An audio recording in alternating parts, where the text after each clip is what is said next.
والصلاة والسلام على من لا نبي بعده ولا رسالة بعد رسالته ولا نبوة بعد نبوته ولا كتاب بعد كتابه ولا معصوم بعد عصمته ولا سنة بعد سنته ولا أمة بعد أمته أما بعد فأعوذ بالله من الشيطان الرجيم بسم الله الرحمن الرحيم ياسين والقرآن الحكيم إنك لمن المرسلين وقال الله تبارك وتعالى في مقام آخر ورفعنا لك ذكرك صدق الله مولانا العظيم وبلغنا رسوله النبي الكريم الأمين ونحن على ذلك لمن الشاهدين والشاكرين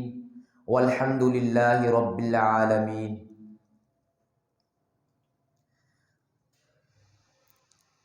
حاضرین ذی وقار، قابل ست تکریم و تعظیم محترم سامعین گرامی،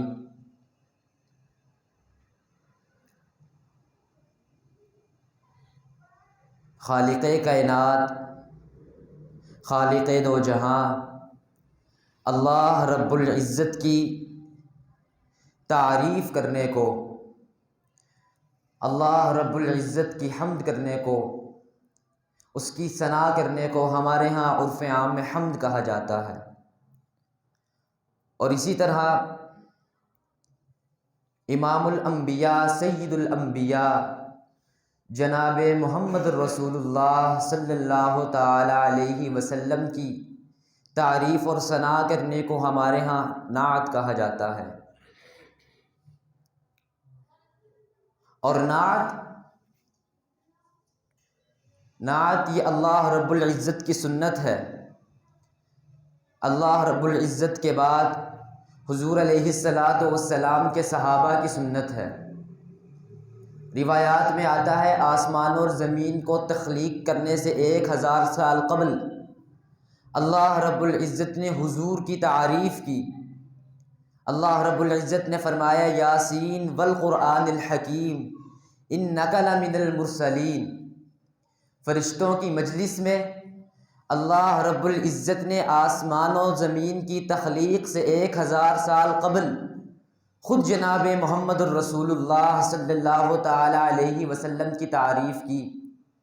اور پھر اس کے بعد دور نبوی میں رسول علیہ الصلاۃ والسلام کی مجلس میں شعراء منتخب تھے، صحابہ کرام منتخب تھے، جو رسول علیہ الصلاۃ والسلام کی موجودگی میں منبر رسول پہ بیٹھ کر حضور علیہ الصلاۃ والسلام کی تعریف کیا کرتے تھے۔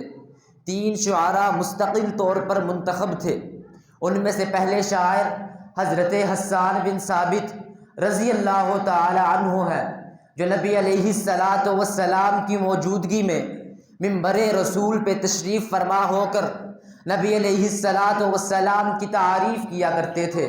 حضرت حسان بن ثابت نے ایک موقع پر فرمایا وَأَحْسَنَ مِنْكَ لَمْ تَرَ قَطُّ عَيْنِي وَأَجْمَلَ مِنْكَ لَمْ تَلِدِ النِّسَاءُ خُلِقْتَ مُبَرَّأً مِنْ كُلِّ عَيْبٍ كَأَنَّكَ قَدْ خُلِقْتَ كَمَا تَشَاءُ۔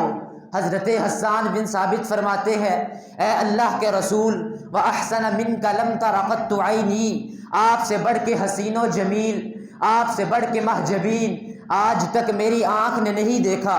حضرت حسان بن ثابت نے فرمایا عینی، میری آنکھ نے نہیں دیکھا۔ اور تاریخ میں ایک نام امیر شریعت سید عطا اللہ شاہ بخاری کا بھی گزرتا ہے۔ امیر شریعت فرماتے ہیں یہ حضرت حسان بن ثابت کا مشاہدہ ہے، جو وہ یہ بیان کر رہے ہیں کہ آج تک میری آنکھ نے اے اللہ کے رسول آپ سے بڑھ کے حسین نہیں دیکھا۔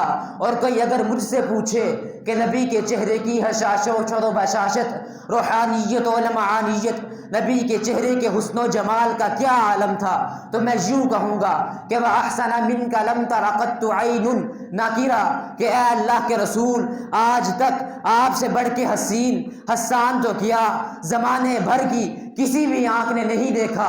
بہرحال حضرت حسان بن ثابت فرماتے ہیں وَأَحْسَنَ مِنْكَ لَمْ تَرَ قَطُّ عَيْنِي، اے اللہ کے رسول آپ سے بڑھ کے حسین آج تک میری آنکھ نے نہیں دیکھا۔ پھر نہ دیکھنے کی عقلی طور پر دو وجہ ہو سکتی ہے، ایک وجہ تو یہ کہ آپ سے بڑھ کے حسین اس دنیا میں آیا تو ہو لیکن حسان بن ثابت نے پایا نہ ہو، حسان بن ثابت وہاں جا کر اسے دیکھ نہ سکے ہو، اور دوسری وجہ یہ کہ آپ سے بڑھ کے حسین اس دنیا میں آیا ہی نہ ہو، آپ سے بڑھ کے حسین کسی ماں نے جنا ہی نہ ہو۔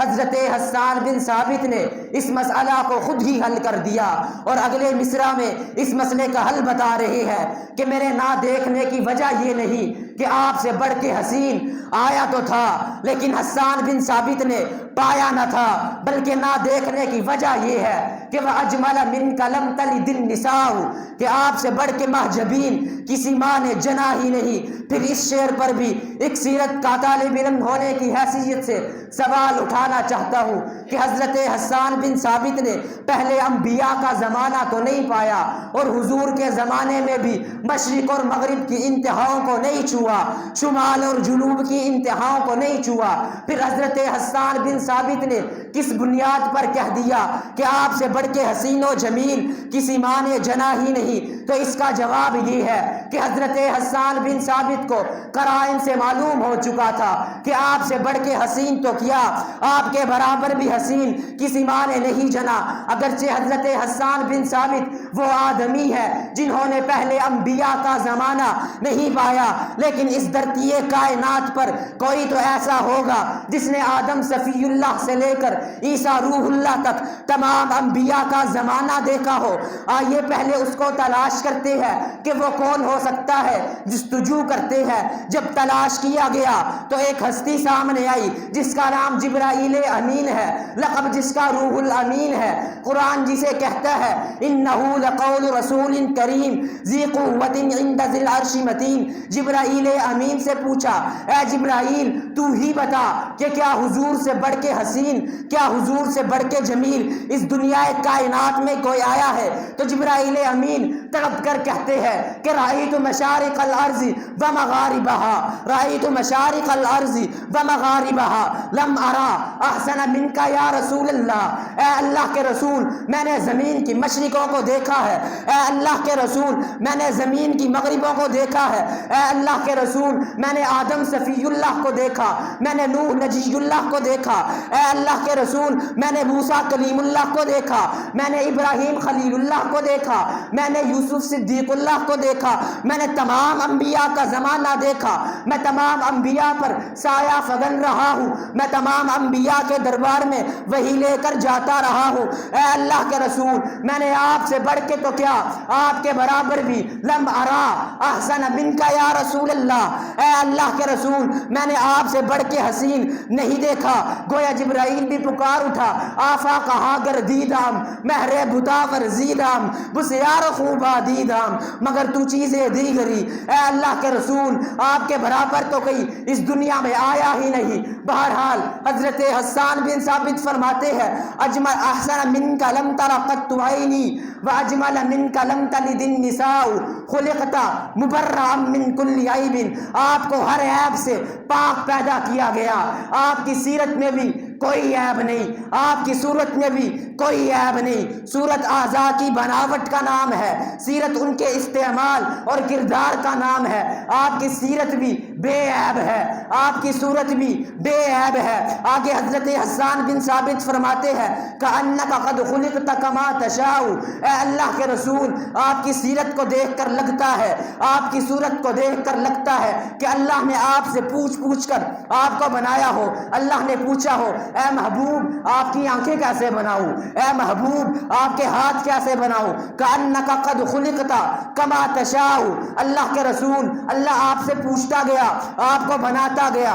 گویا حضرت حسان بن ثابت نے فرمایا احسن منک لم تر قط عینی واجمل منک لم تلد النساء خلقت مبرئا من کل عیب کأنک قد خلقت کما تشاء۔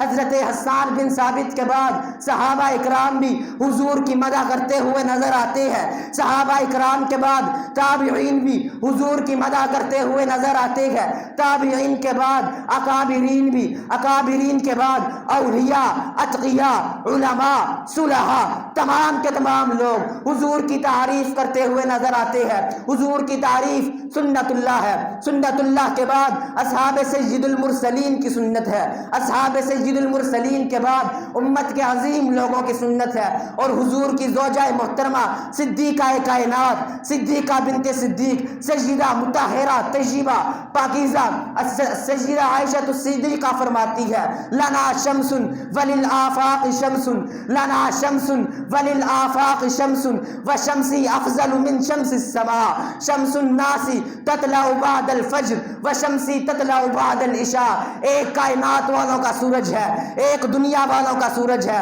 اور ایک میرا سورج ہے۔ دنیا کا سورج فجر کے بعد طلوع ہوتا ہے، اور شمسی تطلع بعد العشاء، اور میرا سورج عشاء کے بعد طلوع ہوتا ہے۔ اور آخری بات عرض کرنا چاہوں گا کہ فقط نعت خوانی، فقط حضور کی مدح یہ نجات کا دار و مدار نہیں۔ نعت خوانی کے ساتھ اعمال صالحہ، نعت خوانی کے ساتھ ایمان، یہ نجات کا دار و مدار ہے، کیونکہ فقط مدح، فقط تعریف، فقط ثنا تو کافروں نے بھی کی، ہندوؤں نے بھی کی، اسی طرح مشرکوں نے بھی کی۔ ہندو کا مشہور شاعر ہری چند اختر حضور کی شان میں یوں لب گشا ہوا کہ کس نے ذروں کو اٹھایا اور صحرا کر دیا، کس نے قطروں کو ملایا اور دریا کر دیا، زندہ ہو جاتے ہیں جو مرتے ہیں ان کے نام پر، اللہ اللہ کس نے موت کو مسیحا کر دیا، کس کی حکمت نے کیا یتیموں کو در یتیم، کس نے غلاموں کو زمانے بھر کا مولا کر دیا۔ بلال کعبے کی چھت پہ چڑھ جا، حضور کرنا کیا ہے؟ بلال اذان دینی ہے۔ بلال عرض کرنے لگے انا رفیع الصوت، میری آواز بلند ہے، اگر میں کعبے کے صحن میں بھی کھڑا ہو کر اذان کہوں تو میری اذان کی آواز مکہ کے گلیوں میں جائے گی، میری اذان کی آواز مکہ کے چراہوں میں جائے گی، میری اذان کی آواز صحن کعبہ میں کھڑے ہو کر بھی مکہ کے چوکوں تک، مکہ کے محلوں تک، ایک ایک گھر میں جا سکتی ہے۔ لیکن حضور نے فرمایا بلال کعبے کی چھت پہ چڑھ جا، تاکہ لوگوں کو پتہ چلے کہ زمانہ غلاموں کو نیچا کرتا ہے اور محمد الرسول اللہ غلاموں کو بلند کرنے آیا ہے۔ تو میں عرض یہ کر رہا تھا کہ فقط نعت خوانی، فقط ثنا یہ نجات کا دار و مدار نہیں۔ نعت خوانی کے ساتھ، مدح کے ساتھ اعمال صالحہ، نعت خوانی کے ساتھ اسلام اگر یہ ہو تو پھر کامیابی کا دار و مدار ہے۔ اللہ رب العزت سمجھنے کی، عمل کرنے کی توفیق عطا فرمائے۔